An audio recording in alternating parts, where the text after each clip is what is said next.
Good evening. As I think most people in Burlington know, March 1st is March meeting day, and we'll be having elections here in the city of Burlington. We'll be having elections for the Board of Aldermen, for school board, and in addition to that, there are 12 separate ballot items on. My hope is that no matter how you vote, come out and vote. During the last few years, we've been doing quite well in increasing voter turnout, and that's what democracy is about. I think some of you may have seen in the paper last week that I believe it was CVU, Champlain Valley Union School District, the people there voted on a $5 million plus budget, and 1% of the people came out. And that's a real problem, something very wrong when so few people are participating in government.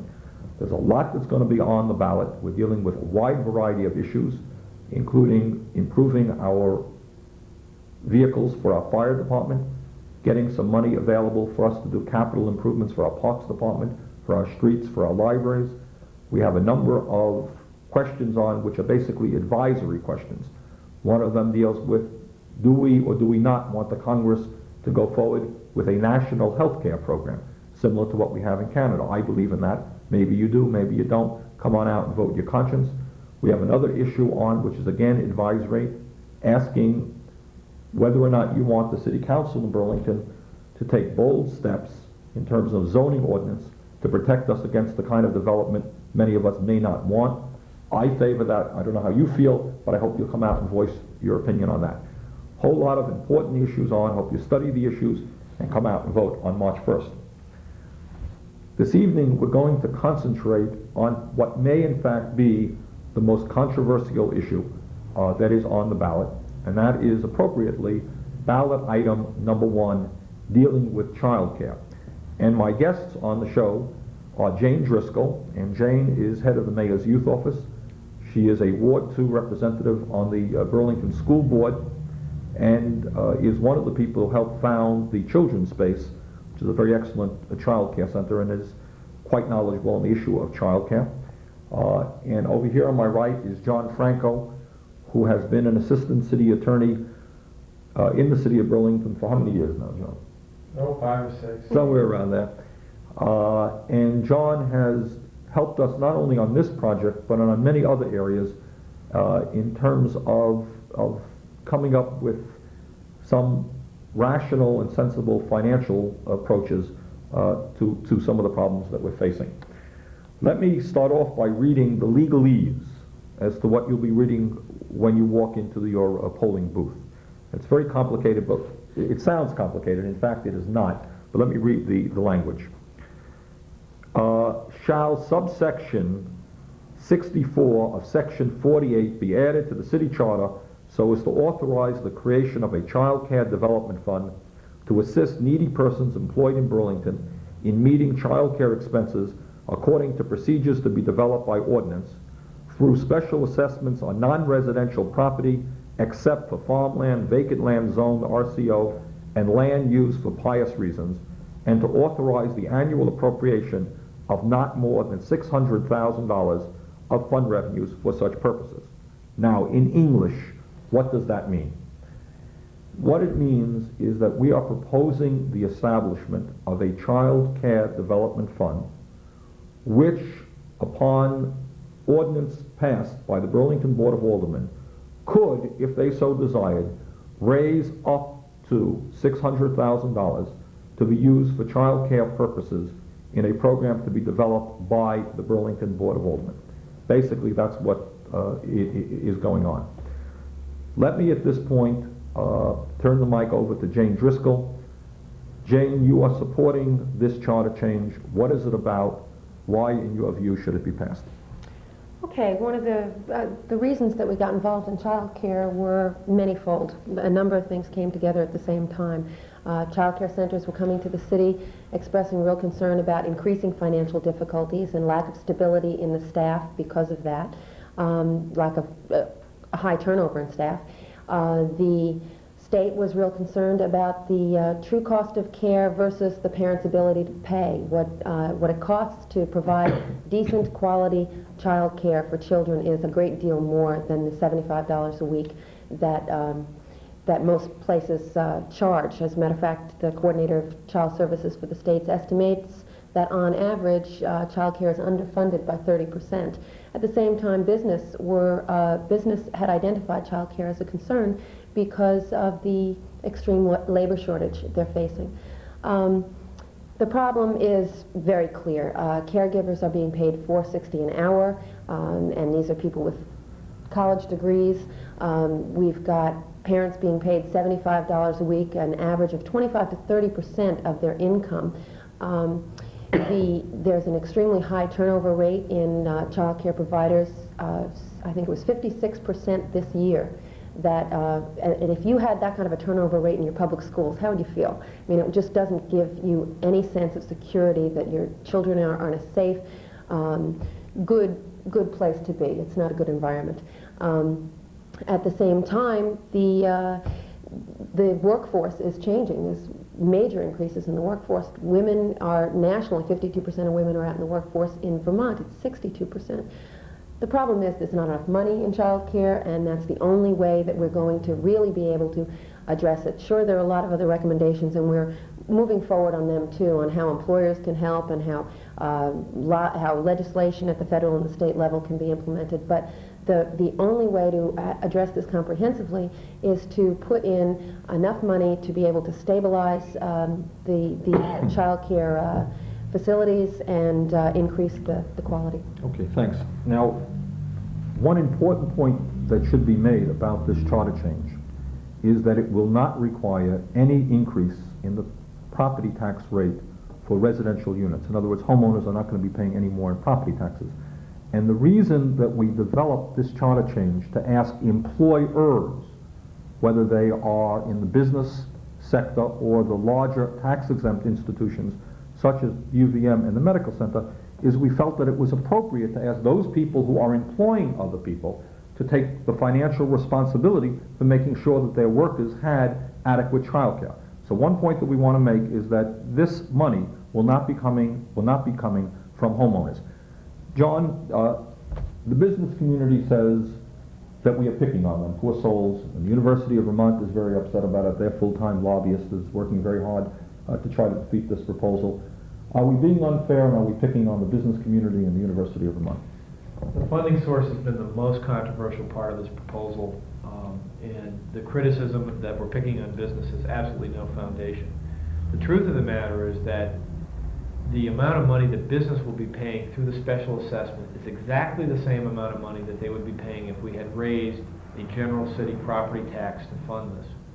We've heard many people in the business community say, well, we might have supported this if it wasn't a special assessment, but we're being singled out. The truth of the matter is that they're not being singled out. What we're doing is we're requiring the large tax-exempt institutions, including the city of Burlington, which employs substantial numbers of people, to pay a contribution into the child care fund which would otherwise fall on residential taxpayers. The way it works is quite simple. Taxable business will pay half of this, and the large tax-exempt institutions will pay the other half. If this were a straight property tax increase, like a regular city tax increase, businesses would pay half and residents would pay half. Well, that isn't going to happen. So people say, why are we doing this? Why are we asking employers to do it? Well, we're asking employers to do it for the same reason employers are asked to pay Social Security benefits, to pay unemployment benefits, to pay workers' compensation benefits. The theory is that property which is being used to generate significant employment should be asked to contribute into this fund to help defer the cost of child care. And keep in mind, we're not asking business to pay the whole part. We're asking business to pay a small part. So in sum, we're saying, look, business will benefit from contributing to child care. Their employees need it. All major employers, that is, employers who hire 5 or more people full-time, will pay into this, including the city of Burlington. In fact, almost half of the entire fund will be paid by the medical center, the university, and the city of Burlington, who are together the 3 single largest employers of Burlington residents. Okay. Thank you. In this, this whole question has generated, I have to say, a great deal of controversy and some bitterness. For example, one of the provisions in the charter change right now, which was put in by a Democratic alderman against my very strong opposition, says that if you live in Burlington and you work outside of the city, they don't want you to be eligible for this program. And in fact, this week I have announced a program of additional revenue to deal with that, so that all people, all children in the city of Burlington, whether you work in Burlington or whether you work outside of Burlington, will receive benefit from city funding. Another criticism that we have heard is, gee, you're asking us to raise $600,000 for childcare, and yet where is the program? Where is the money going to go? Why should we put money into a program when you haven't dotted your I's or crossed your T's? I know the answer to that, but rather than hogging the microphone here, I'd like Jane and John maybe to respond to that criticism, of which we're hearing a lot. Jane, do you want to? Well, the city charter isn't written that way. The city charter doesn't, it says that you have to have a library and a police department and a fire department, but it doesn't tell you how many trucks to have or how many books or what you're going to pay the people or how you're going to furnish the place. The point of the city charter is that's what we run our city on. It provides the framework. This charter change is just enabling authority for the city government to get into appropriating and expending up to $600,000 a year in the area of child care. If, in fact, we had put everything in specifics, we would have had a different charter change in '82 than we would in '85 and than we will in '88, because the needs in the child care community, as in the whole community, change. In '82 we needed more spaces. In '85 we needed latchkey programs. Now we need stabilization and raising caregiver wages and decreasing the amounts parents have to pay. The only logical way to do this is to have it be a general framework of the idea on the charter, and then we go through a great deal more public discussion through the ordinance procedures. The passage of this charter change is only the beginning of the discussion, not the end. And John, you could speak to more of the legal aspects of it. It's very important for people to understand that, as Jane pointed out, our charter is written very generally. It says the city is enabled to do certain things, then it leaves it to the local officials to map out the particulars. If we did not have enabling authority, every time we needed to change a little detail, we'd have to go back to the legislature, because after all, the legislature has to approve any charter change for the city. So clearly enabling authority is consistent with what the city has done in the past and makes the most sense. We have looked at different possibilities or different types of programs which would fund daycare needs. Many people say, how did you come up with $600,000? Well, in fact, we came up with it two ways. $600,000 has been the amount that child care in Burlington has been identified to be underfunded. The 30% funding that Jane mentioned earlier amounts to about $600,000. We also looked at it from a different angle a couple of years ago. Governor Cunin had a task force on child care which set a goal that no family should spend more than 10% of their income on child care. So some of us in the city administration began to do research to find out how much would it cost Burlington to meet that goal. And the answer that we came up with was about $600,000. So for $600,000 we can substantially meet a goal that's already been identified by the Governor's Commission on Child Care. And it won't cost very much money. In fact, the amount of money that would be put into this child care fund is a little more than we currently spend on the bus system in the county. Okay, let me perhaps summarize what Jane and John have said and just add another point. Legally, what this charter change does is, for the first time, grant the city the enabling legislation, the authority to raise revenue and appropriate that revenue for child care. If we don't have that enabling legislation, we are not going to be able to raise in a progressive way the money we need for child care. So in a sense, if we want to go forward at all in the area of child care, we've got to do this. Second of all, in response to the criticism of we don't know exactly how the money is going to be spent, basically that's true with almost all approaches of government. When we raise money to repave our streets and sidewalks, to be frank with you, it takes time to develop the long-term program. What has to be done here, and what in fact is absolutely appropriate, is that the Burlington Board of Aldermen, if this charter change is passed, is going to sit down, probably form a separate committee, They're going to work with the child care community. They're going to be working with parents. They're going to be working with state people. And they're going to be sitting down and saying, okay, now that we have the authority to go forward, how do we best address the needs? And let me tell you, it is a complicated issue. There is going to be a lot of public discussion. For example, how do you go about creating a sliding scale approach? What is the appropriate amount of money that you start funding for this? What about the capital improvements of different child care centers? What about the wages the child care workers are receiving? A lot of issues that are going to have to be discussed. When people say you don't know all the answers, we say, you're right, we don't. But if we pass this, we can then begin the very serious and complex discussions that we're going to need to provide us with some of those answers. Mayor, and the other point, just to add to that, is that without this child care enabling authority, the city is not able legally to approach child care in a comprehensive manner. We do now fund things like the Child Care Center and Memorial Auditorium, but the kind of comprehensive approach that we're talking about that would benefit all people who both live and work in Burlington requires charter authority from the voters and then later from the legislature. Okay, Jane, some of the criticism that is leveled at us on this charter change is, well, you're only going to fund the big centers. Mm-hmm. Okay, and the presumption is that the decisions have already been made. Mm-hmm. Do you want to talk about that and talk about your understanding of perhaps what should be done, fully acknowledging that we have not yet developed the final plan and that we are not going to develop a plan till the board sits down and gets the kind of input that we need? Mm-hmm. Sure, as John mentioned, this is nothing new. We've been working on this issue for years. We have been looking at the Mayor's Task Force on Child Care is going to be putting out a task force report, and it has an example of a way that we could distribute funds. Helen Keith from the State Department of Child Services, or Office of Child Services, and Joy Short from the Child Care Resource and Referral, and I have sat down for the last 6 months and looked at different formulas. We absolutely agree.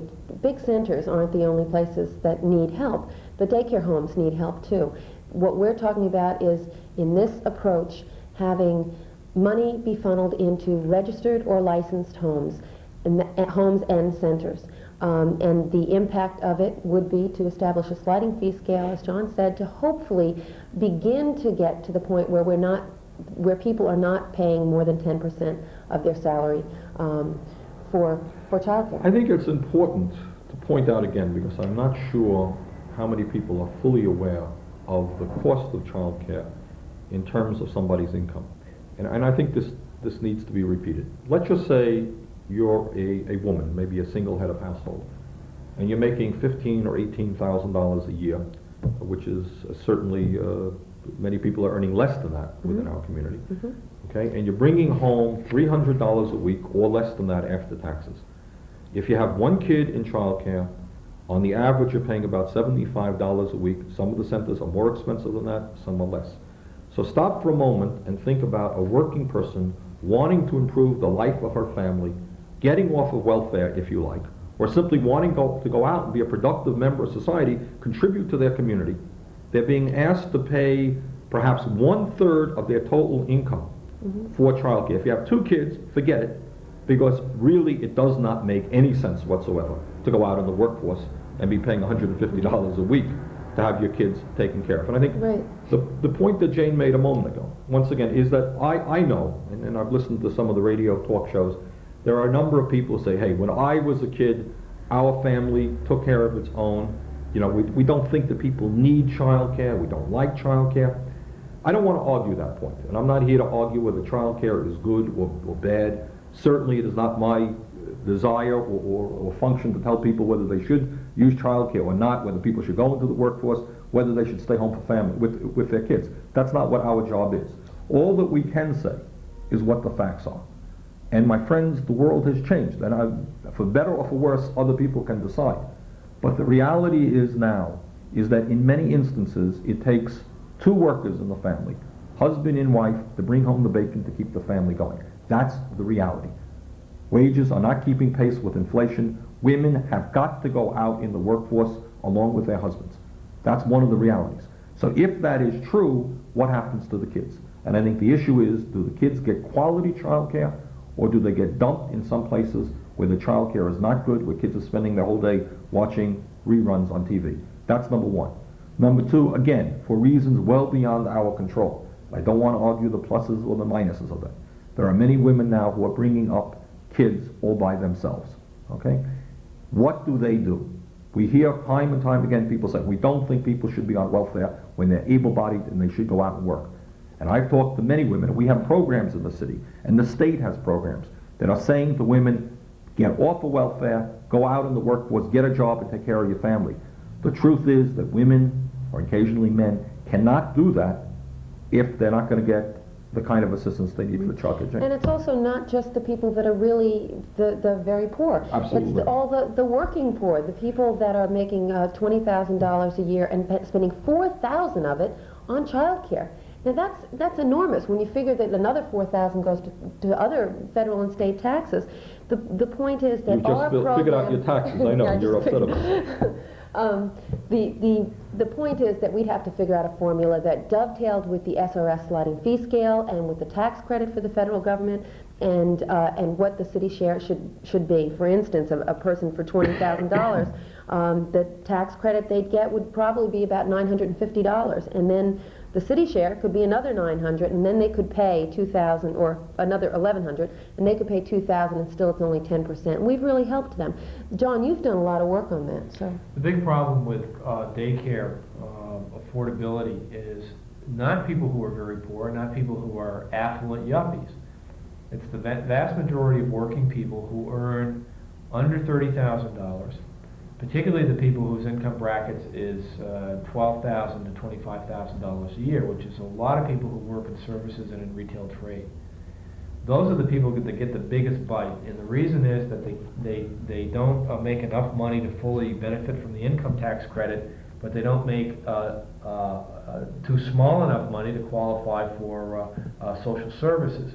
So they are really the middle class worker who's caught right in the middle. And that is exactly the person that this program is intending to address.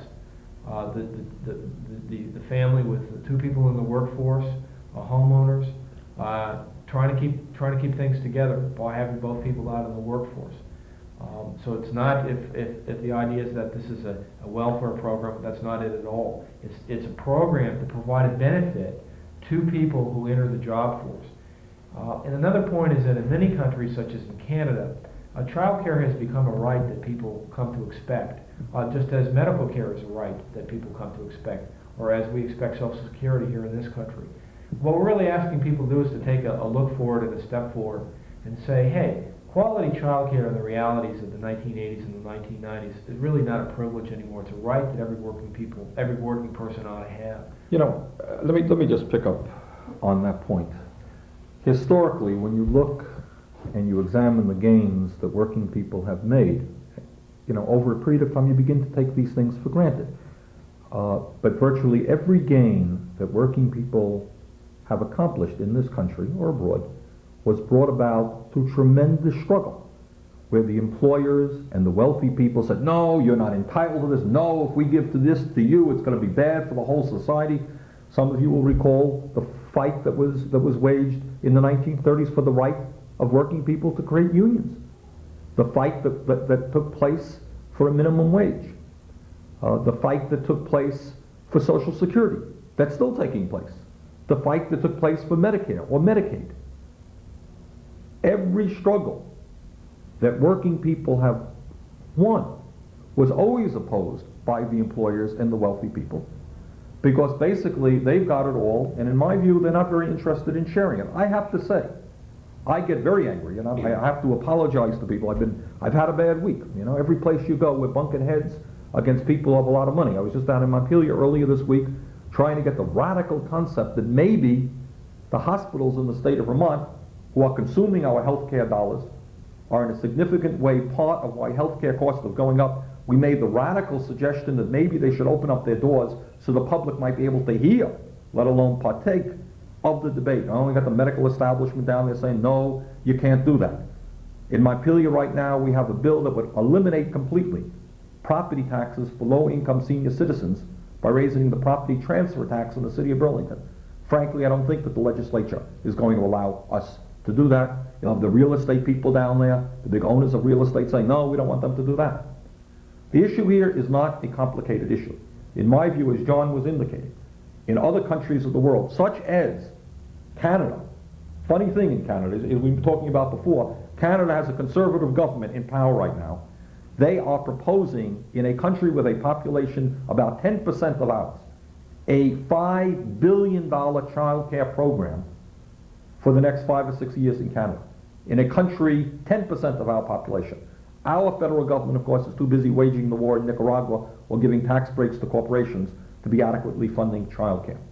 And I get very tired and I get very upset at companies that, especially since Reagan has been in office, have seen significant reductions in their corporate income tax, significant reductions for wealthy people in their personal income tax, and with all of that has become a significant deterioration of the kind of social services that we're receiving here in our country.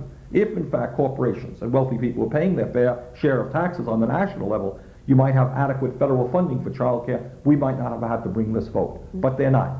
And they go down to Washington, and they go to Montpelier, and they're telling all the legislators and all the congressmen why they shouldn't pay their fair share of taxes. And here in Burlington, we're proposing a very modest proposal, the equivalent, as John indicated, of a 2.5% increase in property taxes in a year where there's not going to be any property tax increases. And then we're hearing just how terrible we are. I want to pick up on that because I think people are concerned about the fairness issue, and we'd just like to really clarify things. We hear all the time, we're paying 120% anyway. How can you ask us for another 2.5%? I think it's important for people to understand how that 120% was arrived at. Back when the state mandated reappraisal, there was a $3 million shift from business onto the property taxpayer. So business paid $3 million less, and the property taxpayer paid $3 million more.